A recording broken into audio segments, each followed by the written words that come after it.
Hey there, my name is Adel. Today I'll be going over how to use your adaptive cruise control and your speed limiter in your brand new vehicle. Please follow me to the steering wheel. To activate your cruise control, all you have to do is take this resume button and push up once at your desired speed. For you to set it any faster, all you have to do is press it up again. For you to set it any slower, you push down once or twice depending on how fast or how slow you're trying to go. For you to set the distance between you and the car in front of you, you move over one where you see these arrows. If you want to shorten the distance between you and the car in front of you, you press up. If you want to lengthen the distance, you push down.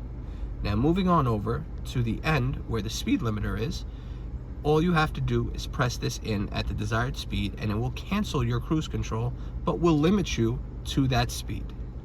And that is how you use your adaptive cruise control and your speed limiter.